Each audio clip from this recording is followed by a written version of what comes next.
Our lecture this morning, we're going to begin looking at the basic conditions required for healing in the human body. Number one is pure air. You can go 3 months without eating, though you wouldn't be too well. You can go 3 days without drinking, but you can only go 3 minutes without oxygen. It is oxygen levels that are very high in pure air. Notice the law number 1 of the 8 laws of health isn't air, it's pure air, because pure air has a far higher oxygen content on it. But what I want to do before we have a look at how you can increase the oxygen content in your body, I want to have a look at what oxygen does. Let's make a list. Oxygen. What does it do? In the human body, it invigorates. This is the effect that it has. The effect of taking great amounts of oxygen in the body is that it invigorates, it vitalizes. I would even go so far as to say oxygen electrifies. To understand why it does that, we need to take our minds back to our lecture on Monday where we looked at the aerobic cell. An aerobic cell is a cell that uses glucose and oxygen to give energy, compared to the anaerobic cell, which doesn't use oxygen. The aerobic cell will deliver 18 times more energy than the anaerobic cell. That explains why when body is well oxygenated, this is the effect. Oxygen also soothes the nerves. And everyone on planet Earth in 2012 go through times where they need nerve soothers, am I right? I remember when I had my first baby, and she is 35 now, an old lady said to me, if your baby won't stop crying and you're getting upset, lay the baby down, go outside and breathe very deeply. What was she telling me to do that for? Because she knew that oxygen would soothe the nerves. I better put an S there. We have many of them. How do you know when someone's getting a little bit irritated? You hear them go, yeah? Do you know, they don't know why they do it, but the body's actually saying, well, they're going to blow a fuse, take a blast of oxygen. On the other hand, what does lack of oxygen do? Hypoxia is a name, a medical term for lack of oxygen. The severe symptoms for lack of oxygen are blue top lip, blue fingertips, and the paramedic looks for that. I have a friend who's a surgeon. She says you can tell when you cut into a person if you're into venous blood or arterial blood. Arterial blood is the system taking the blood away from the lungs, goes into the heart, then into the lungs. Venous blood is the blood coming back. You see, oxygen gives blood the red colour, and when the oxygen is gone, the colour of the blood is blue. That's why some signs of severe oxygen deprivation is the blue fingertips and the blue top lip. But there are many people who are suffering from oxygen deprivation, but they're not quite to the blue lip stage. What are some of the symptoms? Fatigue. The person feels like they've climbed a mountain, they've only just got out of bed. Lethargy. They can't even get out of bed. Nausea. Stomach doesn't have enough oxygen. Headaches. Brain doesn't have enough oxygen. Not the only cause of nausea and not the only cause of headaches, but they are some of the symptoms of hypoxia. One of our daughters, we've got a few daughters that have adopted us as parents. One of our daughters, when Michael learnt to fly, she decided to learn to fly too. And I remember her telling me that when she was studying to be a pilot, she had to study hypoxia, because sometimes up in the plane, this can happen. And one of the symptoms, she said, is euphoria. And one of the problems with euphoria is the person doesn't even realise these things. And that's why they must study it, because that feeling could be a symptom of hypoxia. I find that there are many people today that are drifting in the haze that lies between optimum health and severe illness. Do you find so? And when you say to them, how are you? They say, all right, not too bad. What's not too bad? Not too good. How many people, when you say, how are you? How many people say, fantastic? If people said that, you'd probably go, yeah. I don't know about you, but I'm not interested in just existing. I want to live. Live life to its fullest and experience, this right till the day I die. There is no reason why not. They've given this a name. It's called chronic fatigue syndrome. Chronic fatigue syndrome has one cause. It's lack of oxygen. Now you might have 20 people with chronic fatigue syndrome, and the threads that come in to cause it can be different in every case. It might be slow digestion, it might be poor digestion, it might be chemical sensitivity, it might be heavy metal poisoning. The causes are varied. You probably have a look at almost over 100 causes of lack of oxygen. But everyone with chronic fatigue syndrome, what are they wanting? They're wanting this. So let's have a look at the things that can inhibit oxygen uptake in the body. And let's have a look at the things that boost oxygen uptake in the body. To look at that, we need to study air. Some air is high in negative ions. It's the negative charged. Negative ions are electrically charged oxygen molecules. How are negative ions made? As water droplets pass through the air, they cast off negative ions. Understanding that, you can understand why you find them when the thunderstorm hits. Because you've certainly got a lot of water droplets passing through the air at that stage. The thunderstorm. You've also will find negative ions by the waterfall. You'll find negative ions by the sea. The waves of the sea are constantly creating, that shouldn't be there, constantly creating negative ions in the pine. So you'll also find high negative ions in the air at a pine forest. And the reason for that is all the needles on the pine tree, just a slight movement in the air and they move. And you know plants are constantly giving off a little bit of moisture, and that's why in the rainforest the clouds are born. We had an old friend, he was a German soldier, he's well into his 80s now. He would visit us and he'd look out into the hills and he said, look at the birth of the clouds. And you know how the mist comes out of the forest? So the moisture amongst the trees. But the pine give off the most negative ions because of that movement of the needles. So when we first came here, I looked out the window and I saw a lot of trees and I thought, we're going to cut a lot of those down so we can get some winter sun in. But where the sun sets in the summer is right behind the casuarina pines. And I said, good, we'll keep the casuarina pines to shade from the summer sun, but also so that the negative ions can be coming in these large windows on the western side of the house. On the other hand, you've got positive ions. Positive ions have more carbon dioxide in their molecule than oxygen. So they have the positive charge. The way to remember it is they're positively bad. They're not the good guys. Where do you find the positive ions? Before the thunderstorm hits. And what's the air like before the thunderstorm hits? Heavy. It's heavy with positive ions. And if a person has had a broken bone or has got arthritis, they'll say, oh, my arthritis is hurting. There must be a storm coming. I think we've heard that. That's because the positive ions have a depressing effect on the serotonin, which can have effect to increase inflammation. You ask the person what their joints are like once the thunderstorm hits, there's no pain then, because now the air is alive with negative ions. You also find positive ions in the city. What have we got in the city? We've got a lot of people, and the people are breathing out carbon dioxide, and some of the people are smoking. And cigarette smoke gives out another gas called carbon monoxide.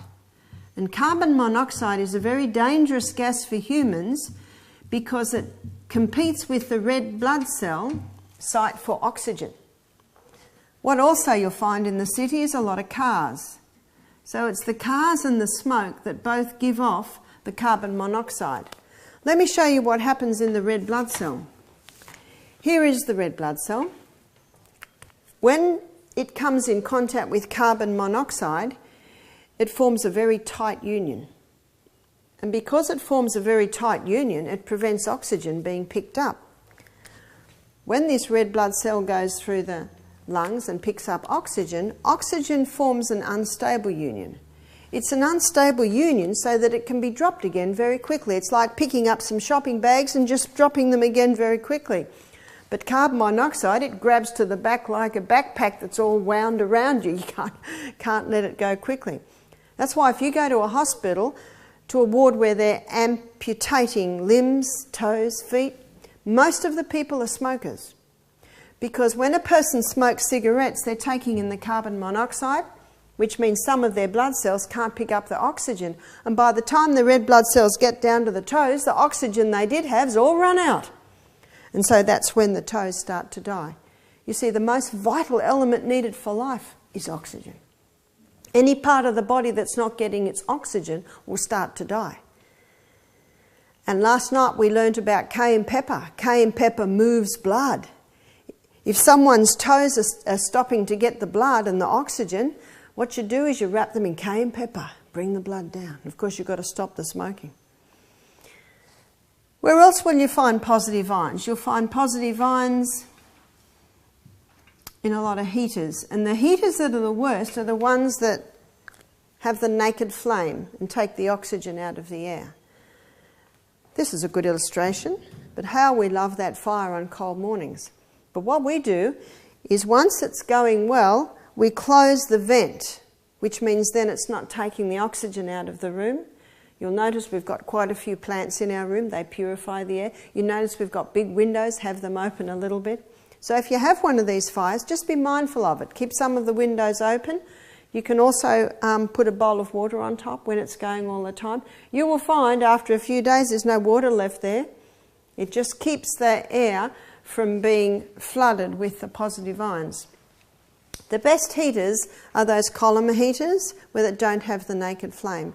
Tonight you'll see the series Is Your House Killing You? And in one of the series it was gas heater, the flame that was robbing the air of oxygen and making everyone sick and tired. So heaters, be mindful of the heaters. You know, gas heaters are banned or they're illegal, I should say, in bedrooms now. Not only because the flame can go out and the person could be gassed, but because the air is being robbed of the negative ions. Where else you'll find positive ions is mould. Mould gives off carbon monoxide. We spend a third of our life in bed. And I mentioned earlier, so be careful of the pillows you have. Be careful of your quilts, your mattresses. In bedrooms, I like either tile or wood because you can get the mop in right under the bed. Many people don't diligently vacuum under their bed and the dust builds up.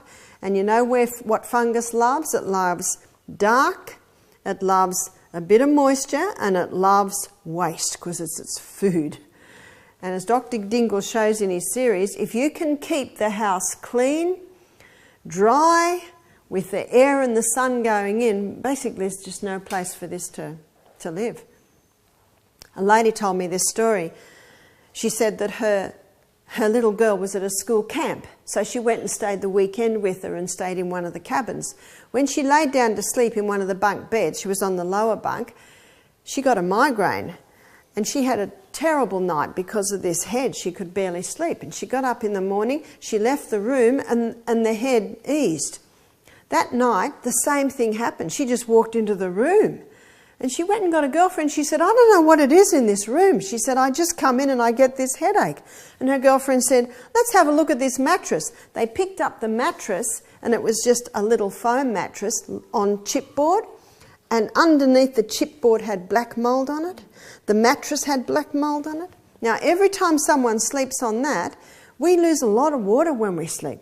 The water's coming out of the body, and what's it doing to that mould? Just feeding it, just feeding it. That's why the bed always should have slats or wire so that the moisture that you lose in the night can actually be evaporated. And that's also why you should try and get your mattresses out in the sun at least once a year, ideally twice a year. Dr. Dingle, he says you get the vacuum cleaner and you vacuum clean your mattress. Be very mindful of that. That's why we never buy mattresses from the second-hand shop, do we? Always buy clean mattresses and try and replace them. I guess it all depends on how clean and airy and dry your bedroom is. Obviously, they can be maintained. But many people wake up in the morning miserable, no energy, because of the air that they're breathing in the night. And because they have no energy, what do they reach for? Australia's darling drug today, coffee, to try and give them a little bit of a lift. If someone says to me, "Oh, I love my coffee, it just gives me that lift in the morning," you know what my next question is? Why do you need a lift? You see that? And that's why you have to put the detective hat on and find out what it is. Is there something in your bedroom that is responsible for you waking up with low energy levels? Now, if a person goes to bed late and has a huge meal before they go to bed, well, we know why. They have no energy levels. And that's why you have to tick the box. You know, have I done this? Have I checked this? Have I checked that? But mould gives off the carbon monoxide, creating the positive ions. You can do a lot to increase the oxygen content of your body by just being mindful of the air that you're breathing. You can even buy little waterfalls to put in your lounge rooms now, can't you? We were at I was in Mildura last week, and we went to a Thai restaurant, and they had this magnificent waterfall. You know, it was just wires and the water runs down the wires. That's creating your negative ions. There's something else that can inhibit the oxygen content in the blood, and that is hydration. Something most people would never think about. One morning, I looked at the blood slide of a lady at 9 o'clock in the morning, and her blood looked like that. I always presume I've spoiled the slide. 5 blood slides later, the blood looked like that. I said, "Have you had any water to drink this morning?" She said, "No." You see, we would lose between 2 to 3 cups of water every night. That's why that lady had that terrible situation with that mouldy mattress. I said, "What have you had?" She said, "I've had a cup of tea." Now, many people think they're hydrating themselves with a cup of tea, but tea contains tannin, it contains some caffeine, both dehydrating agents. And if you put that pure white crystal in as well, called sugar, you got 3 dehydrating agents. So if a person wakes up in the morning and has a cup of tea, at the end of that cup of tea, they're more dehydrated than before the cup of tea. Ooh. I said, "What else did you have?" She said, "I had a banana." Now, a banana would have fluid in it, but did you know that your body needs 2 cups of water to produce enough hydrochloric acid to digest the meal? So if you have 3 meals a day on Monday, on Sunday you have to have at least 6 cups of water just to supply the hydrochloric acid to break down the food for the next day. Whew. I said to her, "I cannot read your blood." It's all cut. And by the way, when this red blood cell goes through the lungs, how much oxygen does it pick up? When that goes through the lungs, how much oxygen does it pick up? Can you see the surface area that's been lost? So a person can be suffering from chronic fatigue syndrome because they're dehydrated. And dehydration doesn't just mean not drinking enough water. Dehydration can mean the person's having too much of the stimulants which cause dehydration. Also medication. Medication severely dehydrates. I know when I was a psych nurse, I could always tell if someone was a lot of medication when they speak, their mouth is sort of sticky. And I know they're medicated because it's really dehydrating them. You can also inhibit the oxygen uptake in your body by the way that you breathe. I never have to ask a singer how they breathe. If you were to learn to sing, your first lesson your teacher would teach you how to breathe with your abdominal muscles, because your abdominal muscles are designed to aid in the breathing process. Have you ever seen a little baby breathe? The whole abdomen goes in and out with every breath. Well, many adults have lost the art on abdominal breathing. And one of the reasons is often the way they sit.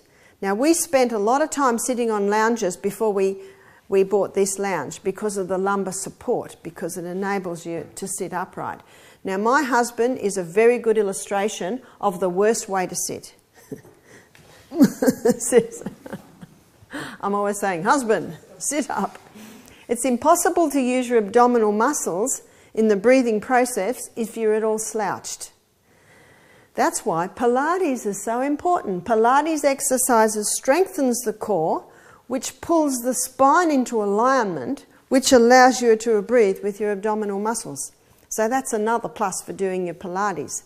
Another thing that can inhibit abdominal breathing is tight clothes. See, your skirt, your pants, you should be able to put your fist in to allow the abdominal muscles to go in and out with every breath. I'm quite liking the more hipster fashion. I know in the 70s we wore these tight little skirts and pants with tight little belts. Shocking for abdominal breathing. I was very glad to be able to homeschool because with my children, at the age of 6, my children would do half an hour a day. By the time they were 8, they were just about getting up to an hour a day. By the time they were in high school, maybe 3 hours a day. You see, growing children should be equal physical and equal mental. And if you're going to veer to one, where do you veer? Physical. The physical. Many children are sent to school at a very young age over desks, and so the habit of slouching actually is encouraged. So you can do a lot to increase the oxygen content of your body by just being mindful of the way that you breathe. Very important to breathe through your own personal air conditioner called nose. Nose purifies the air, nose humidifies the air, and nose cleans the air. Mouth does not do all that. One lady said to me, but I can't breathe through my nose. What's my next question? Why not? Because it's all blocked up. Why? Well, it just always is. Well, it should not be. So the detective hat has to go on. Are you taking one of the 3 common allergens?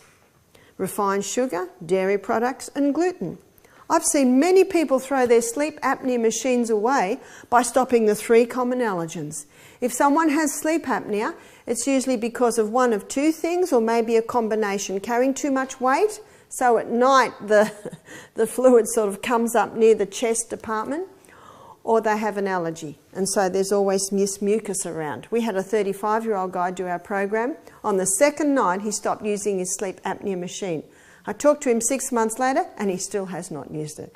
He had an allergy to gluten, and he had an allergy to dairy. And whenever he ate those foods, because he had an allergy to them, the body would build up this mucus in this area. You see, in China, they never even heard of tonsillectomy, taking the tonsils out. And still in the country regions that eat the native food, there's no tonsillitis. But you go to the city now, where they're eating what Time magazine calls the meat-sweet diet, high meat, high dairy, high gluten, high refined, high sugar. The tonsillectomy figures are exactly the same now as in the Australian cities. Interesting. You know what the tonsils are? They're just the watchman at the gate. They're saying, do something, something's wrong here. So what do? Just take the watchman at the gate out? Who's going to call out now and tell you something's wrong? They're the largest lymphatic or vessel that goes straight out of the body. And God didn't make a mistake when he put them there, yeah? Remember, keep your 6 trusty serving men with you everywhere you go. Why? Why is it happening? You can see by what we've discussed this morning that you can do a lot to increase the oxygen content of your body by just being mindful of the air that you're breathing, the way you're breathing, using your own personal air conditioner, and by how hydrated you are. Very important subject, especially when you realise that cancer cannot live in the presence of oxygen. That statement alone means we should be looking at how we can get more oxygen into our body. The most powerful way to oxygenate your body is exercise. And it's so important, I'm going to devote a whole lecture to that on Friday. The next law of health is sunshine. The sunshine is not the enemy in the sky. He's only been hailed as the enemy in the sky for about the last 50 years, is that right? But we're going to miss sunshine for a minute, and after the break we're going to come back. I'd like to flip over to temperance now. What does temperance mean? It's not a word we hear much anymore, is it? In the dictionary, the dictionary definition of temperance is not taking anything into the body that will harm it. So there are some things that should never enter. The second part of the explanation for temperance is taking in moderation the good things. So moderation. Some people say, moderation in all things. Would you say moderation in cyanide? Would you say moderation in arsenic? There are some things that should not enter the human body if you're looking for optimum performance. So we'll start with moderation. All good things, even good things, can become poisons if overdone. I have a book by a Dr. William, I'll remember his name in a minute, Beaumont, Dr. William Beaumont, on the physiology of digestion. Because of his years and years of research on digestion, he came to the conclusion it's not quality of food that is of the most importance, it's quantity of food. He showed that even good food, even that food you had for breakfast, which was prepared in the best way, predominantly organic, even if that's overeaten, it can turn to poison in your stomach. He came to the conclusion there's only so many digestive juices released. And if too much food's put in, the body actually just can't deal with them. So all good things should be done in moderation. All work and no play makes Jack a very dull boy. We've come to a strange time on planet Earth where a lot of parents are not teaching their children to work. Have you noticed? Do you know when they love to work? When they're about this big. Encourage it. Oh, but the china will get broken. Use stainless steel. Get unbreakable glass. Because the children love to work when they're little. I had a rule in my home. Child dirties plate, child know how to clean plate. Even if it's just a little one, to get them to carry it. Just something that they're contributing to. My daughter Julia, she was working in a restaurant a few years ago and she had two 18-year-old girls there. And she said, could you girls clean the toilets this morning? And they just stood there. She said, what's the matter? She said, we've never cleaned a toilet in our life. Have they ever used a toilet? I'm sure so. So I say to parents, encourage your children to work. Teach them to work. You know, there's a saying in the Bible that says, if a man shall not work, neither shall he eat. My children knew that saying. And when you teach your children to work, you've now got time to play with them. There should be a balance of all of these. My daughter in America, she said, oh, did my kids work hard this morning? I said, what did they do? I think the twins were 4. I think the next one was about 7. And I think the next one was about 10. I said, what did they do? She said, they weeded and mulched my whole garden. I said, what did you do this afternoon? She said, we went skating. Now, if Emma had done the whole garden, there would have been no skating in the afternoon. That's why I say to parents, when you deprive your children the joy of work, you deprive them the joy of accomplishment. Because isn't that what you experience when you work? And you talk to traders today, tradesmen. Do they apprentice young people? They say no. You say, why don't you? They don't come to work. They don't work. You say, can you get the hammer? I don't have to get the hammer. So a lot of tradesmen aren't even hiring young people. Whose fault is that? I have to say it's the parents' fault. So teach your children to work and then you'll have time to play with them. Balance. All good things should be done in moderation. But there are some things that should never enter the human body if you're looking for optimum performance. And I'm referring to the pure crystallized acid that's been extracted from the sugarcane plant. I consider sugar to be one of the most lethal substances ever to be introduced to mankind. It is as closely related to the sugarcane as heroin is to the poppy plant. And yet actually it's more lethal. It's just a matter of degrees. About 80 years ago, heroin was considered safer than sugar. Whoa. Heroin will kill you quicker, but sugar is just as much a killer. There is more death, torture, suffering surrounding the traffic of sugarcane than the traffic of anything else. Even the traffic of cocaine doesn't come near this one's history. And I'm referring to the slave trade. It is estimated 19 million Africans perished on the sugarcane fields. Some black countries won't touch sugar because they say it's tainted with the blood of their ancestors. But the slave trade has mostly been abolished. What effect does sugar have on human beings? Let me show you. When sugar goes into the body, blood sugar levels rise dramatically. Not when sugarcane goes in, because in sugarcane the glucose is all bound up in fibre and it slowly releases it, which is exactly what your brain needs. The breakfast that we served you this morning, even though it was a vegetable breakfast, it had a lot of glucose in it, but it was all bound up in fibre, and it's going to slowly release glucose, your number one fuel, all the way to lunch. That's what fibre does. But when it's extracted and put into foods, blood glucose levels rise dramatically. Brain says, whoa, overload, danger. Quick, pancreas, release insulin. You see, high glucose demands high insulin.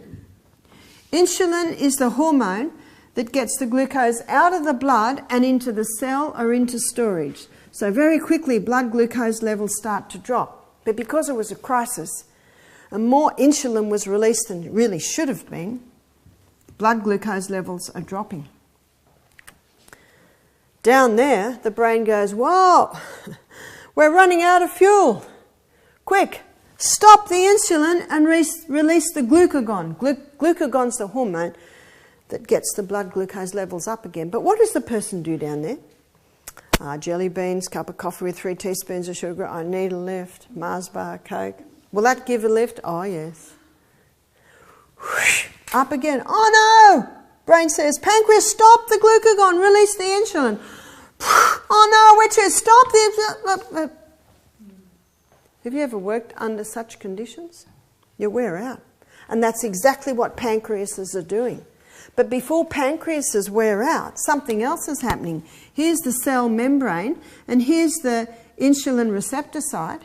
And when that's happening, it's quick, insulin, get that glucose in, more insulin. Eventually, the insulin receptor site says, I'm done. I'm sick of the sight of you. So you get insulin resistance. You've heard of insulin resistance? The receptor site just gets to the point where it don't want to even look at it anymore. And it's not long after that that the pancreas goes on strike. I'm worn out. I've just got nothing left. And what's that called? That's called diabetes mellitus. Diabetes mellitus was first documented in England just before the Black Plague. And you see, diabetes mellitus means sugar in the urine. And a doctor found sugar in the urine of some of his wealthier clients. Wasn't in the country because they couldn't afford the sugar. And what's interesting is the Black Plague got out of control in the cities where the people were eating the sugar. But out in the countries, it didn't have as much an effect because the people weren't eating the sugar. And these microbes flourish where there's a lot of sugar around, whether it be in the body or out of the body. So we've got pancreases wearing out in Australia to the point of 400 diabetics are diagnosed daily in Australia. That's scary, isn't it? That's epidemic proportions. Hippocrates has got no mention of it in his writings because sugar wasn't well established when he was doing his writings. Wow. A lady got quite upset with me one day when I said, before sugar was well established, there was no diabetes. She said, what about the children who were born with diabetes? Why? Why is a child born with diabetes? That means a child's born with a very weak pancreas. Why? Because of the parents' sugar abuse and their parents' sugar abuse. In Australia today, we've got 5 generations of sugar abuse. Let's go back 100 years where the cart took all the supplies out to the country homes. There were big sacks of white flour. There were big sacks of white sugar. When I was a little girl and there was a fete, those of my era, what was it, the fete? Toffees, toffee apples, fairy floss, Anzac biscuits. Anzac biscuits don't go splat until they've got heaps of sugar in them. But I tell you, the consumption of that is nothing compared to the consumption of Aussies today. We'd have fetes twice a year. The amount of sugar that we ate at that fete, kids are eating every day today. That's the scary thing. On Saturday morning, when we look at the mind, I'm going to go in a little bit more detail on how sugar affects the functioning of the brain. But what I'd like to do now is introduce you to its deadly mate. I call them the deadly duo or the dangerous duos. You can call them the DDs. Caffeine. When I was in America last April, a lady gave me a book called Caffeine Blues. Fascinating book. It's in the bookshelf. I always have spoken against caffeine, but I tell you, this book opened my eyes even to a greater depth. And what I want to show you is how he explains, because I think he explains it in an interesting way, of how caffeine affects the body. This is the nerve cell. You have 1 trillion of these in your brain. And these are the receptor sites. You see, these nerve cells don't touch each other. They communicate with each other by little chemical messengers. This is the arm where the messages come out into the little boutons. And then the messages are released and they communicate with the dendrites of another nerve cell.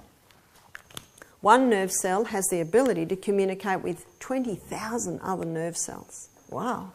So the chemical messengers come in, they're encapsulated, they're sent down the axon, the arm, into the little boutons, and then they're released out to the next nerve cell. What caffeine does is it interferes with these little chemical messengers. When someone has a cup of coffee, what happens in their body is equal to if they're walking along a mountain track and suddenly they met a tiger on the path. Now just picture what's happening in their body when they meet a tiger on the path. Woof! What happens then? You get a fight and flight response, an adrenaline response. Immediately, the neurotransmitter called adenosine drops. And the reason adenosine drops is because it's the fuse box. Adenosine's there to help keep precision balance in the brain. The fuse box prevents the nerve cells overfiring. Well, there's a tiger on the path. The fuse box has to go. We've got to pull all stops out. Meanwhile, the body starts developing extra little receptor sites to bring up every bit of adenosine in an adaptation process. Because as you'll see in a bit later, after half an hour, the body says, there mustn't be a tiger on the path because they're not running, they're not fighting, but everything in the body gets set up for this tiger on the path. Another neurotransmitter that's affected is acetylcholine. Acetylcholine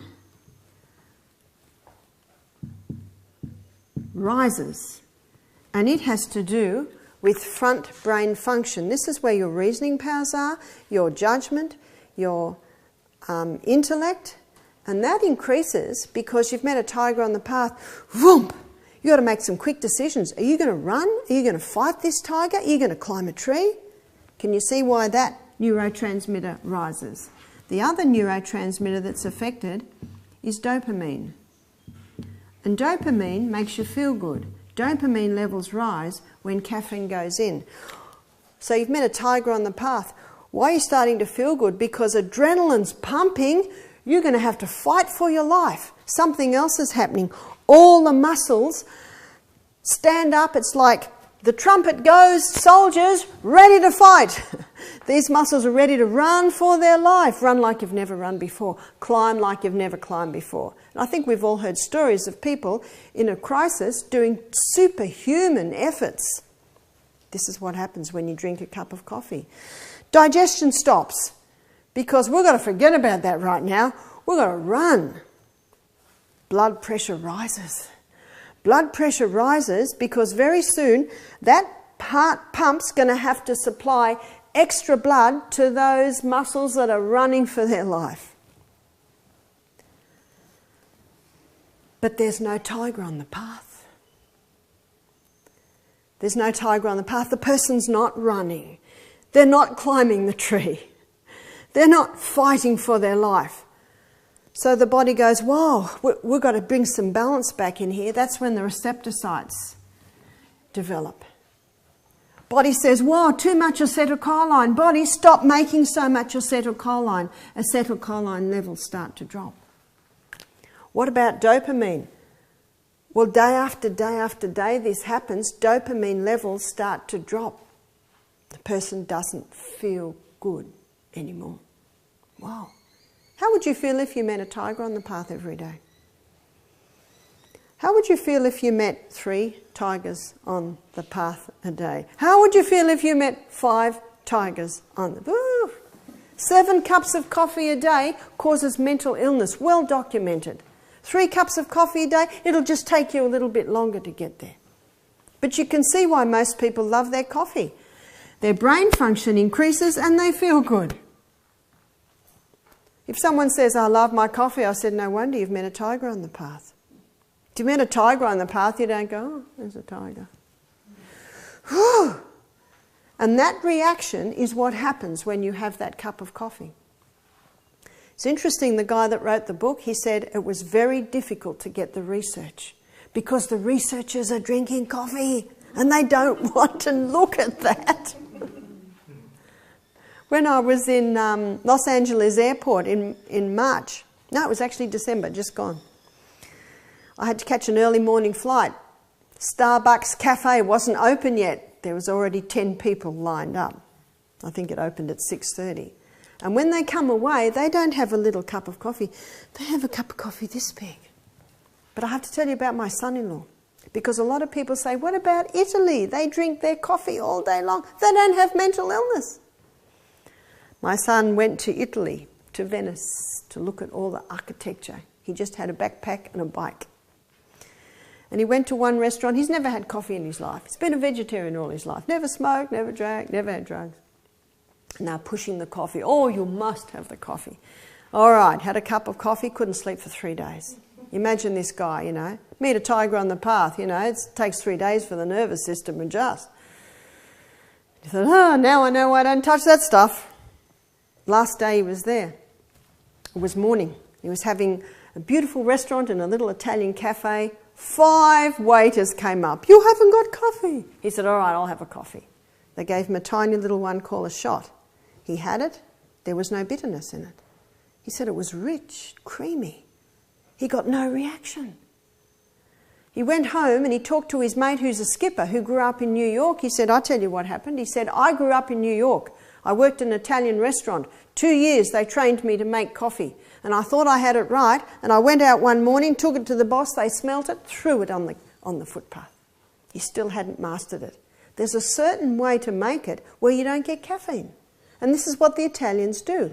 They pack it just right. It has to be ground just right. And the boiling water has to pass through that coffee in 4 to 6 seconds. And no caffeine will be drawn into the coffee. There's your little shots. So I'm down in Mildura with my daughter who works in an Italian restaurant. I said, have you got anyone that works for you that can do it? She said, out of my staff of about 15, there are 2 that can do it. It's an art. So that explains why the Italians drink it all day and they don't have mental illness, because there's this special way where you don't get the caffeine and you don't get the bitterness. But careful, it might take 2 years to master it. Isn't that interesting? Because how many people quote that? Well, I tell you what those guys are drinking is not instant Nescafe coffee. How much mental illness are we seeing in Australia today? Phew.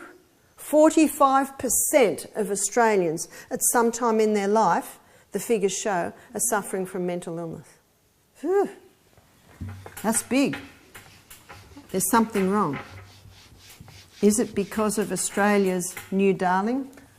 You know, the shop, Death by Chocolate, they're right. They're actually right.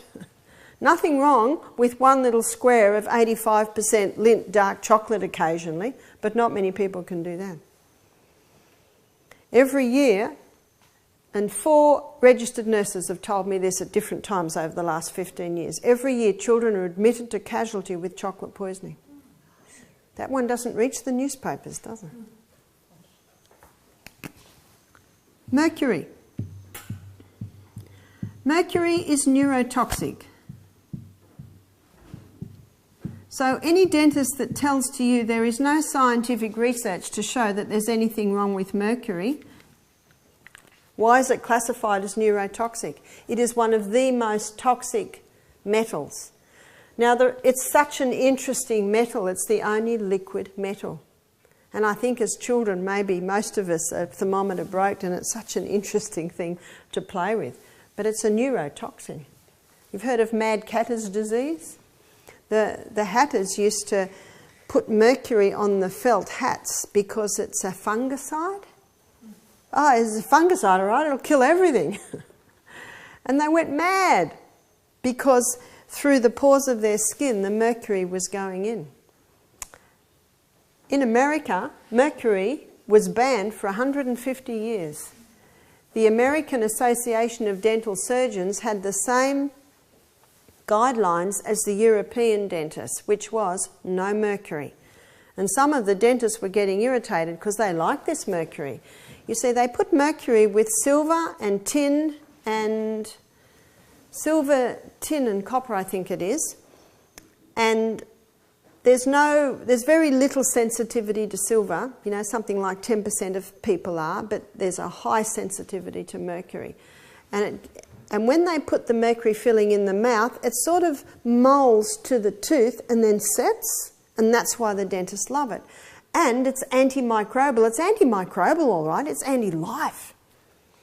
So a group of dentists in about the early, I think it was very early 1900s, they formed the American Dental Association. It's called the ADA, and they used mercury. So this substance that had been illegal for 150 years, they legalised it, just because they had quite a few dentists and they had a bit of push. Something that was banned now became legal. Did it suddenly become safe? No. History shows that within 6 months of mercury fillings being used in France, the first case of multiple sclerosis was documented. What's multiple sclerosis? This is the myelin sheath. It's a protective sheath around the arm that takes the messages out. When that myelin sheath deteriorates, there's your multiple sclerosis. Dr. Hal Huggins has written a book called Solving the MS Mystery, and he shows the clear link between mercury and multiple sclerosis. He was interviewed a few years ago on the link, and he said, if I see 1,000 cases that clearly link multiple sclerosis and mercury, I'll write a book. Well, he's written the book, and it's a big, thick book showing the link between multiple sclerosis and mercury. It's too dangerous. It shouldn't even go near the body. There is no safe dose of mercury in the body. No safe dose. In other words, we're going to get right away from this stuff. I don't know about you, but I want every nerve cell I've got. I want every brain cell I've got. When that brain cell dies, it's gone. It doesn't remake itself. But on Saturday morning, I'll show you that there is a part of the brain where they're showing that neuronal stem cells can be made. But once that cell goes, it's gone. And mercury is a killer. When mercury from the mercury fillings in the mouth goes into the mouth, it unites with the bacteria in the mouth and it converts to methyl mercury. That's methylated mercury. It is now mercury in an organic state. Now that's its most dangerous because now it can be absorbed into the body. Remember, you've got a hollow tube here. And when it's broken down to methylated mercury, it now gets into the body, goes through the blood-brain barrier, goes through the placenta barrier, and it starts to kill. I was reading recently that on YouTube, these researchers have put up a little site, and you can look at a little video clip of mercury chomping into brain cells, like little Pac-Men. Ooh. So what's the most common way mercury gets into the body? It gets into the body through mercury amalgam fillings. If you've got them in your mouth, please start to have a look at how you can get them out, because mercury accumulates in the tissues. So the longer they're in there, the more the mercury is accumulating in the tissues. It's bioaccumulative, meaning it stores up, and it's a killer. So it's in the mercury fillings and in the fish. The safest fish are the smallest fish. The most dangerous fish are the big fish. So there's your tuna, there's your shark. So if you like fish, go for the small ones, go for the top swimmers and make it a rare treat, not a regular part of the diet.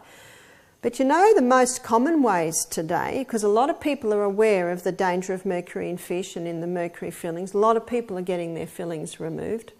If the dentist said there's no proof to show there's anything wrong with it, you know, just give them the name Dr. Hal Huggins and say, have a look at this work. A lot of scientific research to show it. They just have not seen it. They do not know it because the people that sell them the mercury fillings are not going to tell them about it, of course. But you see, the other thing about mercury, which is different to all other poisons, it's naturally occurring. And it's in coal.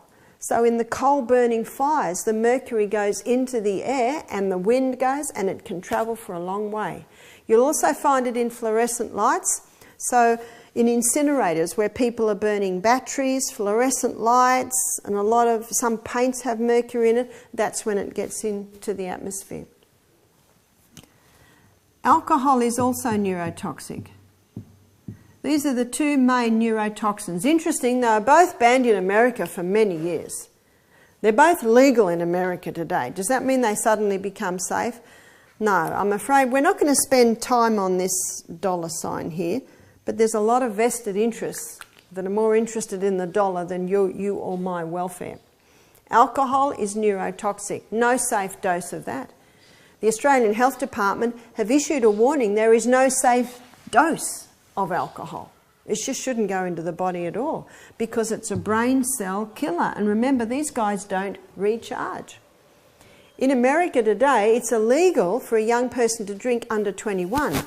And they put adults in jail, parents, for giving their children a drink of wine after a meal. Wow. Even when they're 20.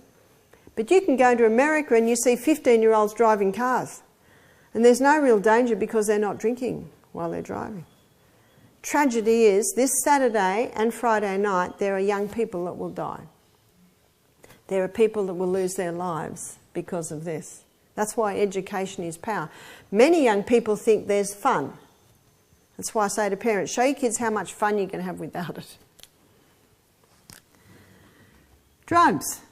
This is bigger today than most people realise, and the body does not know the difference between legal and illegal drugs. All have side effects. There is no drug that does not have a side effect. We hear about chemical warfare. One of the biggest chemical warfare units is the pharmaceutical company. If the body's designed to heal itself, we shouldn't be putting poisons in there. Tobacco. There's some pretty graphic signs on the side of the road today, isn't there, on tobacco? One of the signs says, tobacco affects almost every organ of the body. No. Every organ, because it affects the blood. It thins the arterial wall, it narrows the arteries, it causes the blood to go thick, so it affects every organ of the body. It also has a terrible effect on the respiratory. Every person that comes here, as you would know, I say, are your parents still alive? If the answer is no, what did your parents die from and at what age? And everyone that died from lung cancer, what's my next question? Are they a smoker? And in every single case, yes. It's a poison. Lungs aren't chimneys. Monosodium glutamate. Monosodium glutamate causes the nerve cells on the tongue to overfire, and when the nerve cells on the tongue overfire, the food tastes fantastic. But you know what that means? If you put MSG in a lump of mud, it'd taste fantastic. That's a little scary, isn't it? We're going to show you how to make beautiful food without ever having to resort to the stimulants.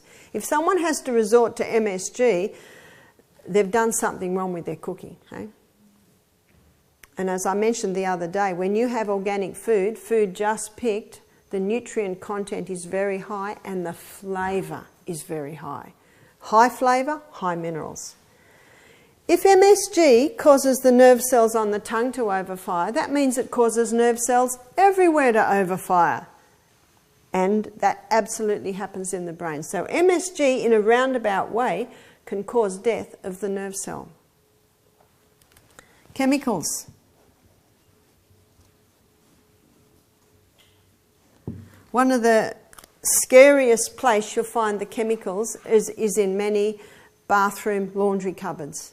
Many people are using harsh chemicals to clean their stoves, to kill weeds around the house, to even wash their hair with. You know, this kill mentality, everything's got to be antibacterial.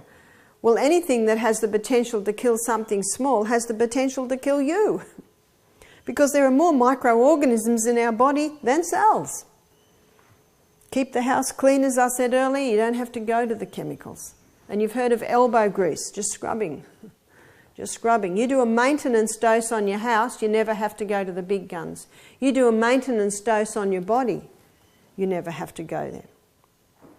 So get the chemicals out. There are some little books in the bookshelf, Chemical Maze. There are a few little books there that show you what all the numbers mean. It's very important to become number readers and find out what's in the food that you're eating, what's in the shampoo you're using, what's in the toothpaste you're using, what's in the clothes that you're wearing. Very important to have a look at all that, because like the dripping tap on a stone, all of these things come together to cause disease in human beings. Notice that I've put a very socially acceptable list. All of these things are very socially acceptable. There's no need for me to put heroin, arsenic, cyanide there. We all know that they're dangerous. It's a pity that I have to put mercury there, but it's surprising the amount of people that don't realise how dangerous it is. It's a killer and it's a neurotoxin. One of the most dangerous things with mercury is when there's mercury in the teeth and gold, because a chemical reaction happens between them. Gold is not as nasty as mercury. So if you've got gold and mercury, have the mercury out as soon as possible, because the gold, it really doesn't react near as bad. It's not a neurotoxin like mercury is. This is why education is power. Many Aussies are killing themselves without even realising the effect of all of these. I'm going to give everyone a break now. Please have a fun.